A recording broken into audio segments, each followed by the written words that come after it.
Espero que tenha gostado da reportagem que Filipa Venâncio preparou para si. Agora é tempo de falar com Luís Sinat, que está connosco para uma nova rubrica que estreia hoje. Está quente. E chama-se Eu Consigo. Pois é, eu consigo. Uma questão de orgulho. Com Luís temos também o grande realizador de cinema, Fábio Silva, e eu vou conversar com eles agora mesmo. Olá, Luís, está tudo bem? Olá, Silvio. Seja muito bem-vindo. Obrigada também. Vamos começar essa rubrica assim com... É verdade, com força. Com power, né? Com força e com peso aqui com o nosso amigo Fábio Silva, que está Fábio, aqui connosco. como é que é? Estás bem? Está tudo bem? Fábio, muito jovem, mas muito talentoso. Dizem, não sei. Pois é, terão que ver o diz filme. a boca pequena, né? Sim. Então, Luís, espero que dirijas esta rubrica, né? A rubrica é tua. Então, eu estou aqui hoje para moderar. Bora lá? Para moderar, não é? Bora lá. Muito bem. Olha, vamos começar hoje, como disseste muito bem, com o Fábio, que vai nos falar aqui do projeto de vida dele, que é extremamente interessante. Fábio, bem-vindo. Obrigado. Obrigado a nós também por teres aceito o nosso convite.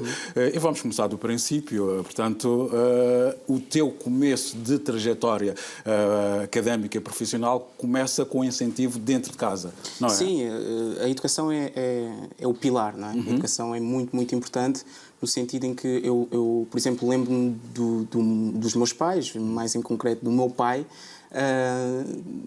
demorar até, por exemplo, permitir que a internet fosse colocada lá em casa, porque associava-me, claro, mais tarde foi importante para os meus estudos, mas ao início via a coisa muito como um prazer e não como trabalho.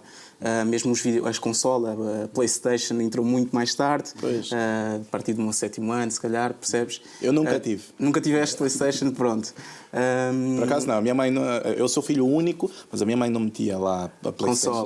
Não deixava, né? Dizia, se calhar, como Sega Mega Drive era da minha época, mas não deixava. Infelizmente. No tempo. Pois. Mas pronto, mas lá está, fui gostando de outras coisas. Lá está, tal como tu, também tive um pouco essa educação e eu lembro, por exemplo, que, embora não havendo consolas, eu acabava por ir à procura de prazer e de entretenimento nos livros. Em filmes. Para vocês terem uma ideia, o meu pai via muitos filmes, sobretudo de ação. E mesmo antes de eu nascer, ele gravou imensos filmes em cassetes que eu acabei por ir explorando e via se calhar 3, 4 filmes por dia. Pois. Isso em que época? 92, quando nasceste, mais ou menos 96, 97, né? Eu comecei a ver filmes antes sequer de aprender a ler. O meu pai lia umas legendas em voz alta, para teres uma ideia. Portanto, o teu pai foi extremamente importante, sim, foi importante nesse sentido, para incentivar o teu projeto de vida a partir daquilo que ele fazia em casa e principalmente dos filmes que lia em voz alta para tu conseguires entender o conteúdo deles. Não é? Sobretudo, de uma forma se calhar até... ele queria, sobretudo, incentivar-me aos estudos, mas acabou por incentivar-me também à arte, nesse sentido. A ver filmes, a ler livros, não é? Eu lembro-me de ir à Feira do Livro e, como aquele era o meu entretenimento, acabava por comprar todos os livros que pudesse. Fazia alguma pesquisa. Era comprar todos os livros que até o limite financeiro do meu pai, não é? Claro. Então foi muito isso. O meu crescimento foi muito esse, de ficar em casa, a ver muitos filmes, a ler muito. E claro, depois, mais tarde, não tinha câmara, mas comecei por escrever e até por desenhar. Foi muito esse. Também o que dizes, que também tiveste uma paixão pela escrita também muito cedo. Como é que isso foi? Sim, porque lá está, o facto de quando tu lês muito e começas a criar sensibilidade no que toca à literatura e a perceber o que é um bom livro, o que é um mau livro. Eu comecei pela banda desenhada, não é? Como a maior parte das crianças. Depois comecei à procura de livros infantis e depois comecei a entrar nos livros mais sérios. E eu recordo-me que no secundário eu já tinha lido livros de Saramago antes dos professores terem-nos recomendado, porque foi muito esse prazer, essa descoberta, não é? E quando tu lês, tu lês tanto que acabas por também... por escrever. E quando eu lembro, por exemplo, quando estava no 5º, 6º ano, da professora ter-me pedido uma composição e eu ter escrito a composição, ter lido e eles terem ficado surpreendidos. Com e eu nem sequer estava à espera dessa reação. Eu escrevi a coisa como, porque é algo como que tu faço sabias, sempre. né? Sim, era algo que eu fazia naturalmente. Tinhas prática naquilo. Exatamente. Então foi um bocado assim. Quando percebi a reação deles é que percebi, ok, se calhar... E quando toca a minha classe, estou-me a distinguir e quando é que entras para a faculdade e trabalhas a nível de cinema? Sabes que é curioso porque o cinema talvez tenha sido sempre das minhas paixões, como disse, não é? Mas nunca me passou pela cabeça eu ir acabar por ser realizador. É curioso isso. Foi um trajeto que fui fazendo e que acabei por parar de forma natural. Fazendo, não é? Eu fiz a licenciatura em Estudos Portugueses, ou seja, em Literatura, durante 3 anos. Depois fiz... Como é que foi essa transição do secundário depois para o ensino superior?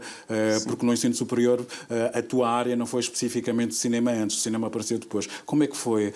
A transição do secundário para a literatura? Sim. Na altura, eu estava até à procura de... Eu não sabia muito bem o que é que eu queria. Eu sabia que tinha prazer em ver filmes e sabia que tinha prazer em escrever. E se me pagassem na altura para ver filmes e para escrever, para ler, eu faria... Ok, está perfeito, não é? Mas o mundo não funciona assim, nós temos que trabalhar nesse sentido, não é? Então, eu lembro na altura eu estar indeciso nesse sentido e até queria jornalismo. Acabei das várias opções, escolhi Estudos Portugueses e acabei por ingressar nesse curso e fiquei lá 3 anos e foi assim uma escola assim... Foram 3 anos onde assimilei muito, li muitas obras. Tu lias as obras antes dos professores recomendarem. Achei fascinante isso. Sim, mas quando no que toca à licenciatura, já depois a coisa já se inverteu, porque no secundário...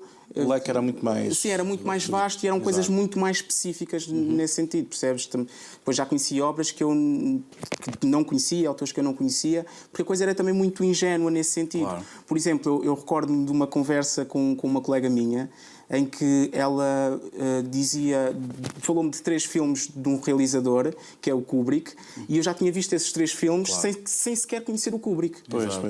E eu até lembro-me de ter da temática e não propriamente de quem fazia, não é? Porque não era um estudo, era simplesmente as coisas por prazer e de uma forma ingênua. E agora, relativamente a isso que foste aprendendo, não é? Tens aqueles realizadores que fazem, que tu gostas muito e são teus modelos? Sim, sabes, eu tento ver... Qual é o teu estilo? Eu tento ver um bocadinho de tudo. Eu pesquiso muito e tento ver... Quanto mais tu consumires e consumires coisas boas, não é? Mais isso te vai favorecer animicamente falando. É a mesma coisa se nós comermos sempre fast food, não vamos esperar que em termos físicos a coisa fique... Foste alimentando e teve esse cuidado sempre de me alimentar. Eu gosto, embora muita gente fale mal do cinema português, por exemplo, nós temos ótimos realizadores também, o João Canijo, o Pedro Costa, Sérgio Graciano, por exemplo, e nós temos coisas boas. O Miguel Gomes faz coisas lindíssimas.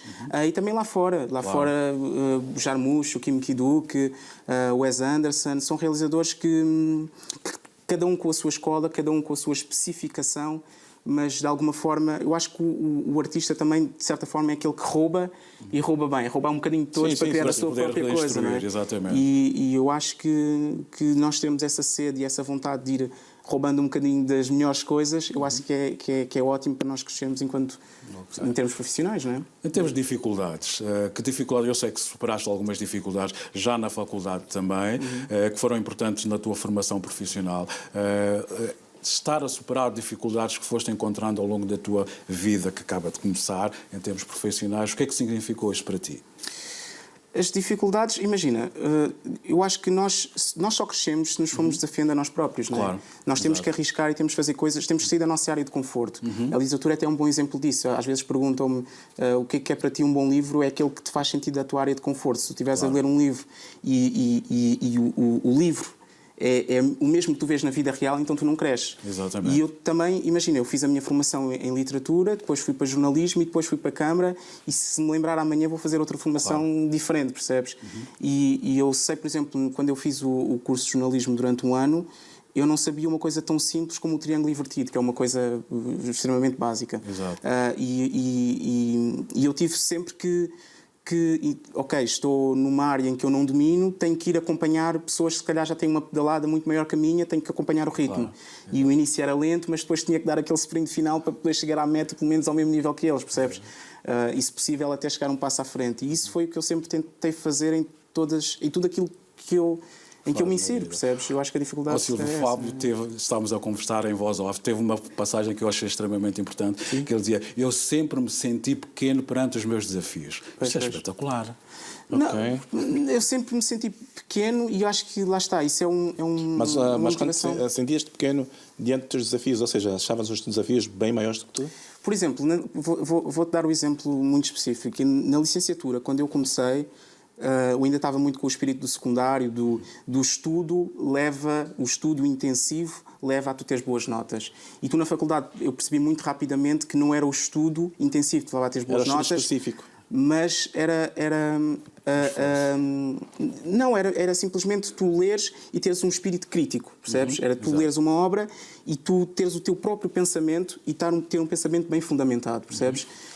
E eu recordo-me de, por exemplo, ainda com o espírito do secundário, no início da faculdade, ver uma professora que nem era muito difícil, digamos assim, de dar boas notas e todos os meus colegas 18, Fábio Silva 10. E o fogo... Como assim, percebes? E isso foi importante. Às vezes as pessoas desmoralizam, eu sou precisamente o contrário. Quando estou lá atrás, então eu tenho que dar aquela corrida extra. Então eu levantava-me todos os dias às 5 da manhã para ler, escrever. Eu lembro-me que acordava, os meus pais ainda estavam a 2 horas de se levantarem para ir para o trabalho, percebes? Às vezes via filmes, não me apetecia, lia muito.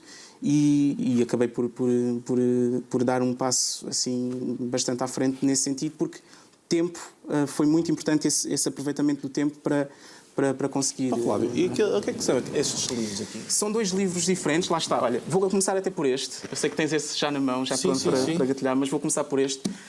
Não querendo dar número de Marcelo e de mostrar aqui as obras, mas Cartas a Lucílio, porquê? Porque lá está, numa altura em que... Foi meu professor, sabias? O Marcelo Rebelo de Sousa deve ter sido um grande professor, com certeza. Sim, meu professor. E o Cartas a Lucílio é um livro de filosofia de um filósofo chamado Séneca, e eu posso dizer assim, sem margem para erro, foi um dos meus melhores professores. Exato, apesar de já ter falecido se calhar há 3.000 anos atrás ou há mais de 2.000 anos atrás, foi um dos meus professores, porque me disse uma coisa muito importante, que foi aproveita o teu tempo e age sempre como se alguém muito superior a ti estivesse sempre ao teu lado, percebes? Nesse sentido. O tempo é das coisas que nós cada vez mais não damos importância. E gastamos desnecessariamente, mas no final... É fast food. É fast food, exatamente, percebes? E nós termos um objetivo e conseguimos aproveitar o nosso tempo de uma forma racional, para mim foi muito importante nesse sentido, entre outras coisas que ele diz e que eu aconselho. E este traz um conto teu. E este traz um conto meu. Uma coletânea de contos, ainda aparece o teu. E um deles é o meu, sim, lá está. Deixa ver, qual é? É o último. O último? É dos últimos, é mesmo o último. É uma coletânea de livros de quê?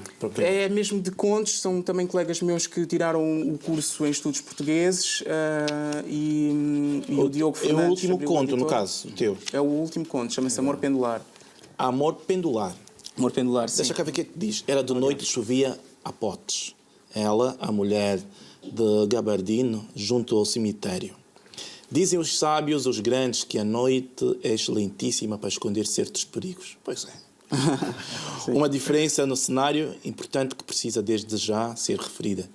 Eu estava sentado no meu carro a fumar já há um bom par de horas e ela lá fora, por baixo de um chapéu minúsculo, com a chuva a flagelar-lhe continuamente o corpo. Fantástico. Quer boleia? Desculpe. Creio que a chuva lhe cegou os sentidos.